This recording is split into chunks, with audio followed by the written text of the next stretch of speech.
ஒரு கிராமத்தில் ஒரு சின்ன செம்பரியாடு தான் அம்மாவோட சேர்ந்து வாழ்ந்துட்டு இருந்துச்சு. அந்த அம்மா ஒவ்வொரு நாளும் வெளியே போய் உணவு தேடி வருவாங்க. போகிறதுக்கு முன்னாடி, பாப்பா பாரு, கதவை யார் தட்டினாலும் திறக்கக்கூடாது, நான் வந்ததும் தான் கதவை திறக்கணும், சரியா? சரி அம்மான்னு செம்பரியாடு பதில் சொன்னது. அம்மா போனதும் கொஞ்ச நேரத்துக்குள் ஒரு கரகரப்பான குரல், பாப்பா கதவை தர, நான் தான் உன் அம்மா. அவளோ கதவுக்குள் இருந்து சொன்னாள், என் அம்மா மென்மையாக பேசுவாங்க, உங்கள் குரல் ரொம்ப கத்துற மாதிரி இருக்கு. மரக்கட்டையை எடுத்து ஓட்டையின் வழியாய் ஓநாயின் மூக்கில் எறிந்தாள். ஐயோன்னு சொல்லி ஓடி போனான்.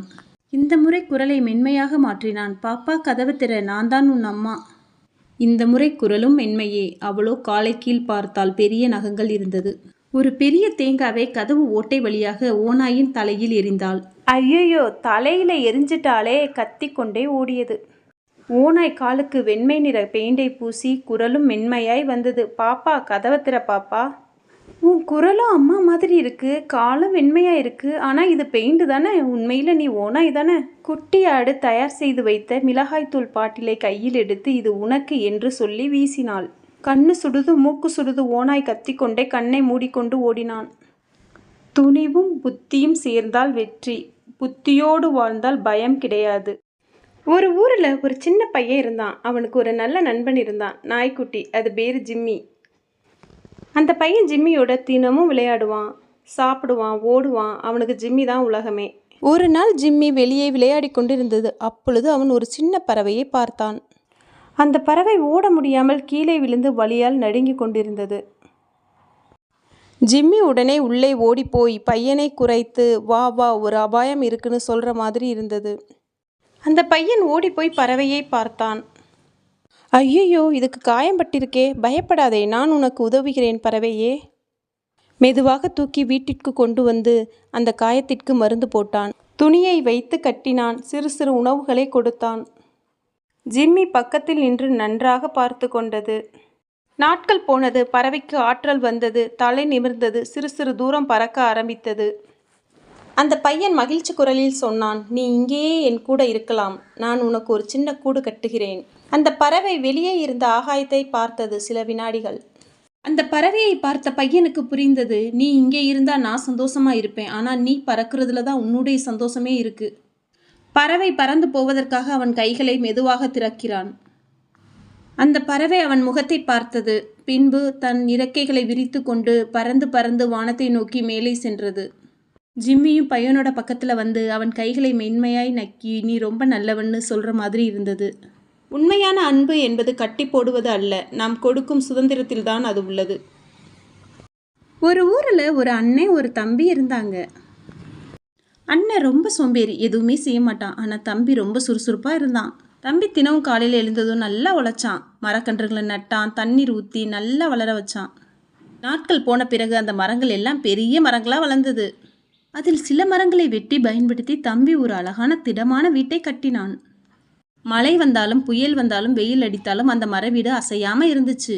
ஆனால் அண்ணன் என்ன பண்ணன்னு தெரியாமல் அவன் சோம்பேறித்தனமாக கொஞ்சம் களிமண்ணை வாங்கி கொஞ்சம் புழுதியை வாங்கி எல்லாம் கலந்து ஒரு வீட்டை போட்டான். என் வீடு சூப்பர்னு சொல்லி இது போதுன்னு உட்கார்ந்தான். ஆனால் ஒரு நாள் பெரிய மழை வந்துச்சு. தம்பியின் மர வீடு வலிமையாய் நின்றது. ஆனால் அண்ணனின் மண் வீடு அந்த மலையில் நனைந்து நனைந்து கரைஞ்சு சுருண்டு கீழே விழ ஆரம்பிச்சது. ஐயோ, என் வீடு, அண்ணன் அலறினான். தம்பி ஓடி வந்தான். வா அண்ணா, என் வீட்டிற்கு வா என்று தம்பி கை கொடுத்தான். அண்ணன் வெட்கப்பட்டான். ஆனால் தம்பி உண்மையை உணர்ந்தான். நீ என் தம்பியாய் இருந்தாலும் நீ என் குரு என்றான்.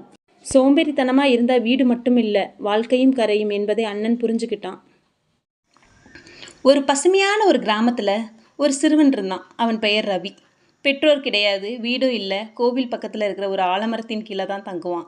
வீட்டிற்கு வேலை செய்ய, விவசாயத்திற்கு தண்ணீர் எடுத்து கொடுக்க, அப்படியே தினமும் பசியை தணிக்கிறான். ஆனால் அவன் முகத்தில் எப்பவும் ஒரு புன்னகை இருந்துக்கிட்டே இருக்கும். அதுதான் அவனுடைய சொத்து. ஒரு நாள் காலையில் கோவில் படிக்கட்ட துடைச்சிக்கிட்டு இருந்தான். அப்போ அவன் கண்டான் ஜொலிக்கிற ஒரு சின்ன விதையை. அவன் அதை பாவம்னு எடுத்து பார்க்க, அப்போ திடீர்னு ஒரு குரல், மெல்லிய குரல், துள்ளலா. ஐயோ, மெதுவாக எடுத்துக்கோனா, மந்திர விதை. ரவிக்கு ஆச்சரியம். அவன் மெல்ல விசாரிக்க, நான் சாதாரண விதை இல்லை, எனக்கு ஒரு ரகசியம் இருக்கு. என்னை வேறு எங்கேயும் நட்டு விடாதே, முழுமதி புன்னகிக்கும் ஒரு இடம் வேண்டும், அங்கே என்னை நட்டு வை, அப்பொழுது உன் வாழ்க்கை மாறும். அந்த குரல் ரவியின் மனசில் அழுத்தமாக தோணுச்சு. அவனுக்கும் ஒரு இடம் தெரியும். ஆற்றாங்கரையில் நிலா ஒளிரும் அந்த அமைதியான இடம். அவனுடன் அந்த மந்திர விதை சென்றது. ரவியின் கையால் மெதுவாக நிலத்தில் நட்டான். தினமும் அதை பார்த்து பேசினான், தண்ணீர் ஊற்றினான், மனதில் நம்பிக்கையோடு வளர்த்தான். சில நாட்களில் ஒரு அற்புதம். ஒரு ஒளிரும் செடி, வெள்ளி இலைகள், பெரிய மெலிதான மலர்கள், உச்சியில் ஒரு பொன் பழம். அதை ரவி மெதுவாக தொட்டான். அந்த ஒளி ரவியை மாற்றி விட்டுருச்சு. ஒரு அழகான வீடு வந்துச்சு. உணவு, புத்தகம், வாழ்க்கை வாழ தேவையான எல்லாம் வந்துச்சு. ரவியின் வாழ்க்கையே மாறிப்போச்சு. ஆனால் அவன் பழைய வாழ்க்கையே மறந்ததே இல்லை. அவன் ஊருக்கு திரும்பினான். எல்லோருக்குமே உதவி பண்ணினான். பள்ளிகள் கட்டினான். சிரித்து கொண்டே வாழ்ந்தான். ஒரு சிறு விதை சிறுவனின் நம்பிக்கையால் வளர்ந்தது. ஒரு காலத்துல ஒரு அழகான நாட்டுல நல்லெண்ணம் கொண்ட ஒரு ராஜா இருந்தாரு. அவர் நாட்டை அன்போடு ஆட்சி செய்தாரு. ஆனா அந்த அரசருக்கு ஒரு பெரிய கவலை இருந்துச்சு. எனக்கு பிறகு நாட்டை ஆள்வது யார்? ஏன்னா அவருக்கு வாரிசு இல்லை. ஒரு நாள் அவர் எல்லாத்தையும் அழைச்சி சொன்னாரு, நான் ஒவ்வொருவருக்கும் ஒரு விதையை தரப்போகிறேன். அந்த விதையை நீங்கள் வளர்த்து பாருங்க. யார் நியாயமாகவும் நன்றாகவும் வளர்க்கிறார்களோ அவர்களே இந்த நாட்டின் அடுத்த அரசன் என்றார். அப்படின்னு கேட்ட உடனே எல்லாரும் மகிழ்ச்சியோடு அந்த விதையை எடுத்தாங்க.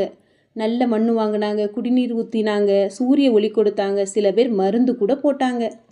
பவன்னு ஒரு சின்ன பையன், அவனும் சொன்ன மாதிரி விதையை போட்டான். அன்போடு பார்த்து கொண்டான். ஆனால் பல நாட்கள் ஆனாலும் அது முளைக்கவே இல்லை. ஏன் இப்படின்னு அவன் ரொம்ப வருத்தப்பட்டான். மற்றவங்க எல்லாம் பெரிய பெரிய செடி வச்சுருக்காங்க, ஆனால் நான் மட்டும் ஏன் இப்படின்னு ரொம்ப கவலைப்பட்டான். ஒரு வருடம் ஆனது. அரண்மனைக்கு எல்லாரும் வந்தாங்க. பூவும் பழமும் கொஞ்சம் மரமும், ஆனால் செடிகளும் வந்தது. ஆனால் பவன் மட்டும் வெறும் தொட்டியில் மண் மட்டும் கொண்டு வந்தான். என் விதை வளரவே இல்லை அரசே, அவன் சொன்னான். எல்லாரும் நக்கலாக சிரிச்சாங்க. இவன் தான் அரசனாக போகிறான் அப்படின்னு சொல்லி கேலி பேசினாங்க. ஆனால் ராஜா மட்டும் மகிழ்ச்சியாக சிரிச்சாரு. நாட்டின் அடுத்த அரசன் இந்த பவன் தான். அவர் சத்தமாக சொன்னார், ஏன் அரசே, இவன் செடி கூட வளர்க்கலையே? எல்லாரும் கேட்டாங்க. ஏனென்றால் நான் கொடுத்த விதைகள் எல்லாம் வேக வைக்கப்பட்டவை. அது வளரவே முடியாது. நீங்கள் எல்லாரும் பொய் சொல்லி வேற விதைகள் போட்டிருக்கீங்க. ஆனால் இந்த சிறுவன் மட்டும் உண்மையை சொன்னான். உண்மையை பேசும் ஒருவனுக்குத்தான் ஆட்சி செய்யும் தகுதி இருக்கிறது. பொய் அழகாக இருக்கலாம், ஆனால் உண்மைதான் எப்பொழுதும் வெல்லும். ஒரு அழகான கிராமத்து வீடு. அங்கே ஒரு குடும்பத்தில் 3 பிள்ளைங்க. பெரிய பையன் கார்த்திக் பக்காவாக பேசுவான். மகள் லட்சுமி இயற்கையை ரொம்ப நேசிக்கிறவள். சின்ன பையன் சந்தோஷ் பாசமாக இருப்பான், ஆனால் கொஞ்சம் சோம்பேறி. ஒரு நாள் அப்பா ஒரு பெரிய ட்ரிப்புக்கு கிளம்புறாரு. அப்பா 3 பேரையும் கூப்பிடுறாரு. அவங்க முன்னாடி ஒரு 3 பைகளை வைக்கிறாரு. அந்த 3 பைகளிலும் ஒவ்வொன்றிலும் 10,000 ரூபாய் இருக்குது. நான் வர்ற வரைக்கும் பத்திரமா வச்சுக்கோங்க, ஒன்றும் அழிக்காதீங்க, மறந்துடாதீங்க, நான் கணக்கு கேட்பேன்னு சொல்கிறாரு. 3 பேரும் ஆச்சரியமாக ஒருவருக்கு ஒருவர் பார்க்குறாங்க. அப்பா கிளம்புறாரு. 3 பேரும் தலையை ஆட்டிக்கிட்டு வேலைக்கு போகிறாங்க.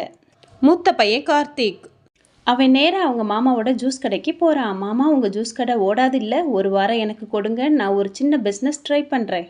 மாமாவும் சரி பார்த்துக்கோ என்று சொல்லிவிட்டார். முதல் நாள் லெமன் ஜூஸ் 20 ரூபாய், 3ஆவது நாள் ஆர்கானிக் லெமன் ஜூஸ் 50 ரூபாய், 7ஆம் நாள் கார்த்திக் பாக்கெட்டில் 20,000. அவன் சந்தோஷமாக வீட்டுக்கு திரும்பினான். 2வது பிள்ளை லட்சுமி. அவள் நேராக போகிறா, ஒரு பசுவை வாங்குறா, ஒரு மாட்டு பண்ணையை ஆரம்பிக்கிறா. ஒரு வாரத்துக்குள்ளே பசு குட்டி கிடைக்குது. கொஞ்ச நாளில் பசுவின் பசுமையில் 20,000 ரூபாய் லட்சுமியை சம்பாதிச்சிட்டா. சந்தோஷ் எதுவுமே ரிஸ்க் எடுக்க மாட்டான். அவன் என்ன பண்ணான்னு தெரியுமா? அந்த பணத்தை ஒரு இடத்துல வச்சாதான் நம்ம நிம்மதியாக தூங்க முடியும்னு அவன் நேராக போய் அவங்க வீட்டில் இருக்கிற பழைய ரேடியோ பாக்ஸை எடுத்தான். அது உள்ளே இருக்கிற ஸ்பீக்கரை எடுத்துட்டு அதில் 10,000 ரூபாய் காசை போட்டான். காசு பத்திரமா இருக்கணும்னு சொல்லி யாரும் கண்டுபிடிக்க முடியாத இடமா பார்த்து வச்சுட்டான். 7 நாள் கழித்து அப்பா வீடு திரும்பினாரு. கார்த்திக் சொன்னான், அப்பா நான் ஜூஸ் கடை நடத்தினேன், 10,000 ரூபாய் டபுள் பண்ணிட்டேன்.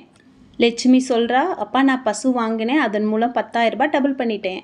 அப்பா நான் பத்திரமா வச்சேன், யாரும் கவனிக்காத இடத்துல சேஃபாக வச்சேன். அப்பா சிரிச்சுக்கிட்டே சொல்கிறாரு, மகா பைத்தியகாரத்தனமாக இருக்குது, ஆனால் நீயும் பெரிய ஆளாக ஒரு நாள் ஆயிடுவ.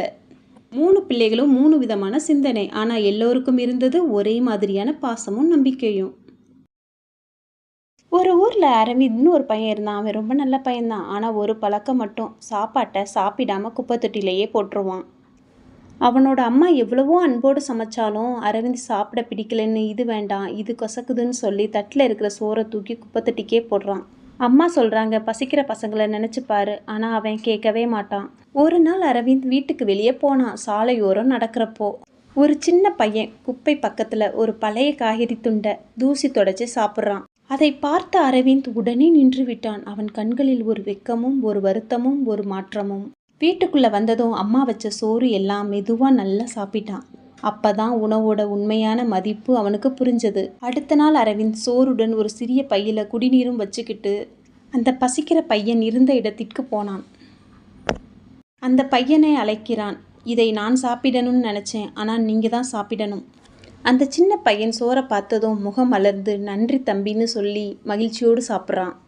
அந்த காட்சியை கண்ட அரவிந்த் முதல் முறையாக உண்மையான சந்தோஷம் அவன் முகத்தில். தேவையின்றி வீணாக்குவதை விட பகிர்ந்தால் அது நம்ம மனசையும் நிறைவு செய்யும்.